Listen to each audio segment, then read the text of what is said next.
Hello, I'm Richard Saunders.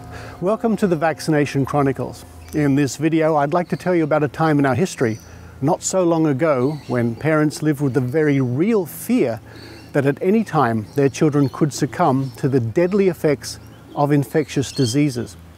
I'd like to tell you what it was like back then, but I really can't. I wasn't there. I was born after the widespread introduction of vaccination for diseases such as pertussis, which is whooping cough, diphtheria, rubella, tuberculosis, and infantile paralysis, poliomyelitis, polio. So we need to hear from people who were there, people who even lost members of their family, and not just babies and children, to diseases we hardly hear about today. We'll also hear from some others about some of the fears and misconceptions, both real and invented, about modern vaccination. It seems that there's no end of bad information out there, especially on the internet. But now, let's hear from some people who have seen firsthand the effects of vaccine-preventable diseases. My mother died of TB at the age of 19, and I was 15 months old. I never ever knew her, never knew my mother. And her two brothers, in periods, varying periods after that, died of the same disease. They, I think one was up to about 10 or 11 years after that. But everybody had it just about, you know, it was just like measles was to later, to the next generation. And, but they did, anyway, once you get rid of these things, you don't want to get them back. You want them to stay out, like smallpox and things like that we don't have anymore, but we did have them. This is early 50s, and I'm about 5 or 6. And I can remember sitting at the dining table, and there's a doctor talking to my father, who's standing up. And the doctor's telling my dad, my baby sister's got polio. And the look of horror on his face, and I can hear my mother sobbing in the bedroom, because this is the worst possible news. And I remember going up to the Townsville Hospital, the three of us, to go and visit my baby sister, and she's lying in a bed in a hospital ward, and it appeared to my child's brain there were dozens of kids, and this was a polio ward. This wasn't all the illnesses and accidents that were around. This was an entire ward devoted to children. As luck would have it, she was well cared for and she recovered. But I can remember going to school about the same time. And it was after the holidays, and we all get back and we're saying hello to kids that we hadn't seen for a few weeks. And I'm saying, "Where's Billy? Where's Tommy?" And someone said, "Oh, they've got the polio." And that was all people needed to say, because you knew that you'd probably never see them again. And I never did. And I gather that they died. There was a girl in my class who had calipers as a result of polio. I remember I started that school in first class, so she must have had it when she was much younger. And also I remember a friend of mine's father who'd had polio, and he had one really withered leg. You know, it was like half the size of the other leg, and he had this funny gait to sort of accommodate for that. Well, when I was 11, that was 1951, I just felt very sick one day at school. I went home, and my mother did what all good mothers would do, put a child to bed.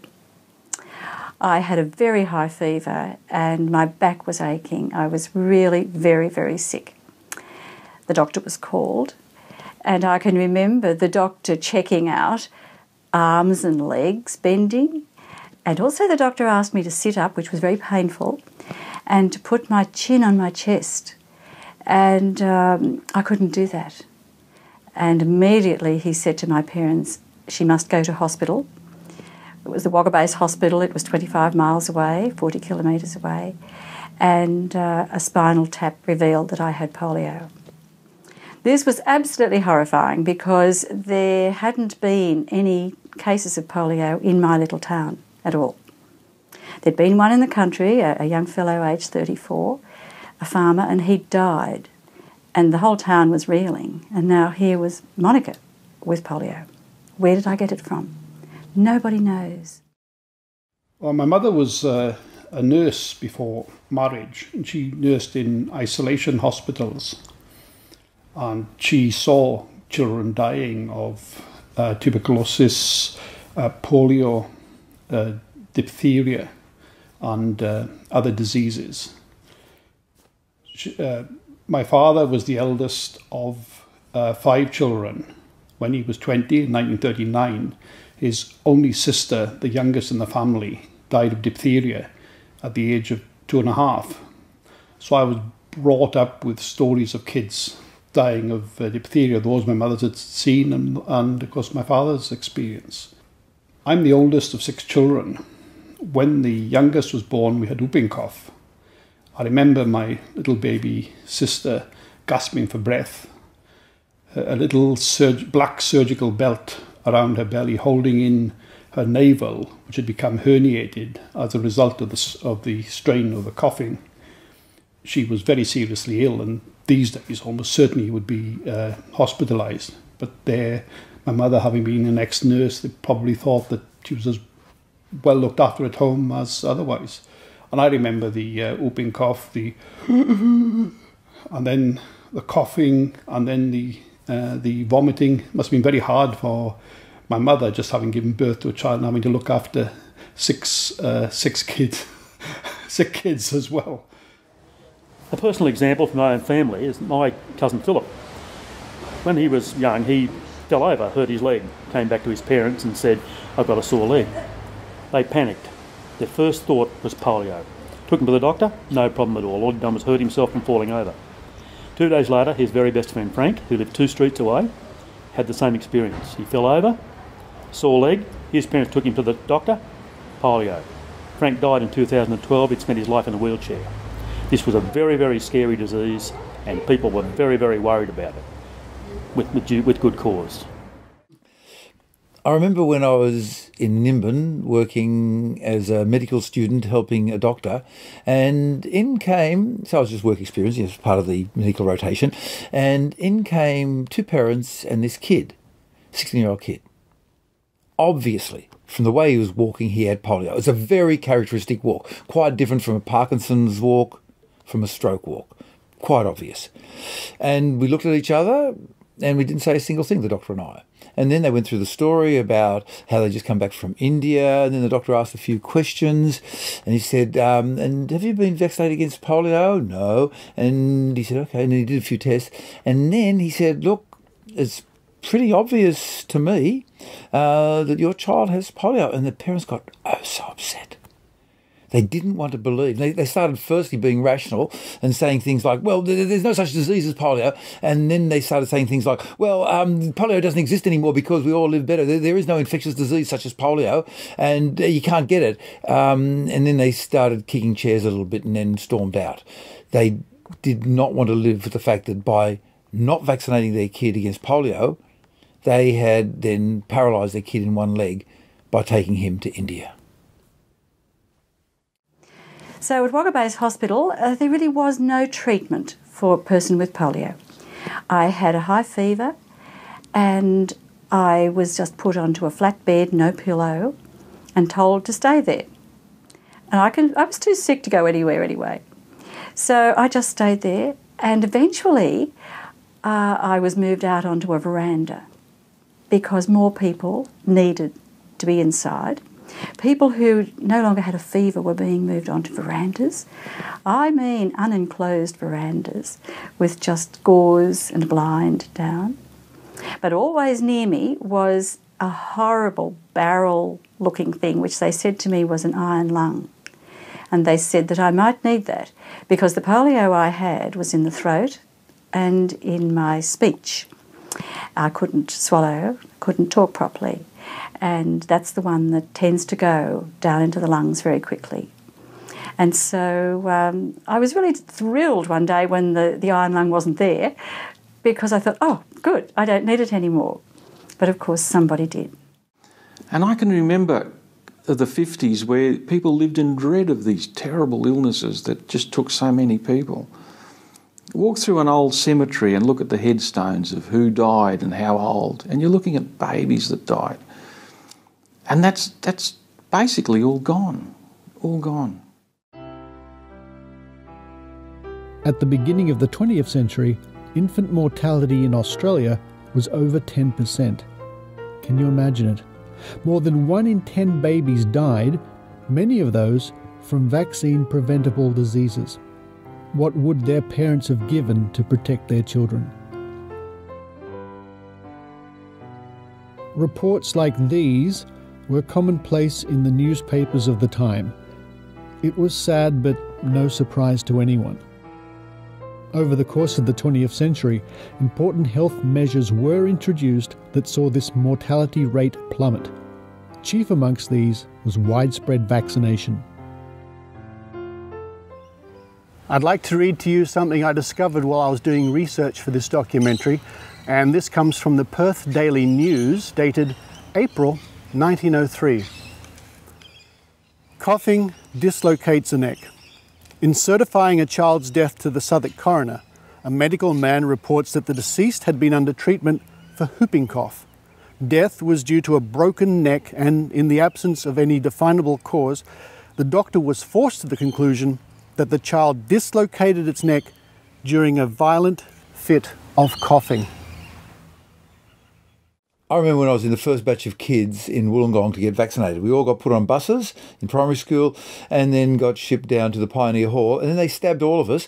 And in my class there was a kid who had calipers, and there were 2 more kids in the school who had been hit by polio. Polio only gets about 0.5% of everybody that infects. So it infects the population, but only about 0.5% of them actually come down with the neurological symptoms. And these were the 3 kids from our school. And it was only years later that I realised that all the parents standing around had deliberately, as an act of the society, given up the chance to have them vaccinated and protected against polio so that we, their children, could get saved. What a generous bunch of parents they were. About a year after my sister came home, there was an announcement that a vaccine had been invented for polio. And it was like a huge cloud had been lifted from the suburbs, because there'd been this cloud of gloom and doom. It was the dread that your child would be the next to come down with polio. And at last there was hope. And very soon after, all of us kids were taken up to the school and we were lined up on the verandas, about 100 of us, and we all got our jabs. And polio just disappeared. The gloom had lifted, and it wasn't even a subject for discussion anymore. And you saw the occasional child or adult with calipers and so on, but that's all there was. Polio just disappeared as if it was magic. But it wasn't magic. It was science at work. These days, the decision to vaccinate is not a hard one, but some people aren't convinced. In a way, vaccination has become a victim of its own success, with people wondering why. Why in this day and age, why would they vaccinate? Because diseases like whooping cough, although dramatically decreased, are still with us and are still claiming lives. And yet there are people, especially in developed countries with low rates of infection, who are vehemently opposed to vaccination, claiming it's responsible for everything from autism to SIDS to even shaken baby syndrome. Unbelievably, some people deny vaccination has prevented any disease whatsoever. There's almost no data for significant damage caused by vaccines, any more than anyone having an injection of any sort. Most of those reactions to injections are caused by fainting. If your child's not vaccinated, it's fine so long as no one else comes to this country and brings a disease with them. If someone comes in from another country or the virus gets away some other way, then it's possible that an epidemic can occur. And of course, many of these illnesses, perhaps not all of them, but many of these illnesses are life-threatening. And if you have 15% of the infant population getting a disease like measles, you're going to have deaths. And there'll be a number of deaths. Measles is a life-threatening illness, and of course polio much more so, tetanus, diphtheria, whooping cough. Whooping cough, has quite a high mortality, and of course polio has a very high mortality and a very long morbidity. And so if we suddenly have 15% of our population susceptible to these illnesses, then of course all sorts of disasters can occur for the children. And so by not vaccinating your child, you not only put your own child at risk, but you put at risk the children who have also gone to the trouble of being vaccinated. Because some of them, because of their immune system or whatever, will actually be susceptible to the disease. One of the persistent myths about vaccines and the dangers of vaccines is that vaccination causes autism, or certain vaccines cause autism. There have been dozens of studies done that have shown no connection. What the connection is simply coincidence. Autism is detected at about the age when some of the earlier vaccines are given. It's not something you can usually detect early, like in some cases you can. There's just been a recent study done with an analysis of as many studies as you could find by an academic from Sydney University. And what he found was that when you put them all together and collected all the information, it just became stronger. There is no connection between vaccination and autism. So it can be detected early, at the normal time for detection, and it's just normally to do with the developmental stages of children, that they don't show the signs of autism until they're about sometimes like 2 or 3 years old. And that's when they start to get a lot of the vaccines. It's a myth, and it's a myth which should be stomped on and should stop being repeated. But there's people out there who are bitterly opposed to vaccination, and they have all sorts of reasons. They object to the science, they object to the socialisation of it. But the thing is, they don't know what it's like. I'm one of the last of the generation that saw these things right up close. I saw it in my father's face. I saw it in my mother's. I saw it in my school friends who wore calipers, or I never saw again. It just doesn't happen today. Why are these people so bitterly opposed to vaccination? They don't know what they're talking about. They have all these reasons that just don't make sense. They're just rubbish. Get your child vaccinated. See a real doctor, not a crank. See a real doctor. Get their immunisation program. Get them up to date. Keep them up to date. And you won't see what I saw when I was 5 years old. The first thing to realise about vaccinations is that they were invented by human beings. They're not perfect. Nothing made by humans is perfect. But overwhelmingly, the odds are in your favour if you get vaccinated. I've got my kids vaccinated. I tell everybody to get their kids vaccinated. They're not perfect. You'll have a fever, maybe something else. But overwhelmingly, the odds are in your favour, simply because nothing made by humans is perfect. But the odds are in your favour. Get vaccinated. It's so important. Like just a little needle, and then their children, they've taken away all the worry against them getting these things. You think they might die. I remember two of my children having whooping cough together, and that was a very worrying time. If our grandmothers knew that there was a treatment or prevention for the diseases that their children died from, and we weren't accessing those, they would kick us from here into next week. The diseases we've been talking about can affect children for the rest of their lives. Even when all the symptoms are gone, part of the disease can linger in the body for decades, only to return later in life. A very nasty visitor from the past. Now, poliomyelitis, polio infantile paralysis, it's been called too, involves the muscles. It involves the paralysis of the muscles. And often these are the muscles of the lungs, the breathing apparatus in a person that's affected. So in order for a person to stay alive, it was necessary to put polio victims into an iron lung. And this forced the air into and out of a person. And for many, many people, lying on their back, flat on their back, looking at the world through a mirror, eating in there, was their life. Many people who went into iron lungs never ever came out of iron lungs. But many people did spend their entire life in there. And they might have been allowed out just a little while with assisted breathing to have a shower, have a bath, a sponge bath, go to the toilet perhaps. But most spent their lives after they were in an iron lung and stayed there. I understand that very few came out of them. In some hospitals there were rooms full of iron lungs, helping people to breathe with that awful sound of compression and like a pump going to pump air into people and out of people. I think they've been refined in recent times. I don't know what they're used because there's just not the incidence of polio around. But it was certainly a horrific thing to see an iron lung waiting for you at the end of your bed, and this is what you may need. And I was very determined to get well, so I didn't need an iron lung.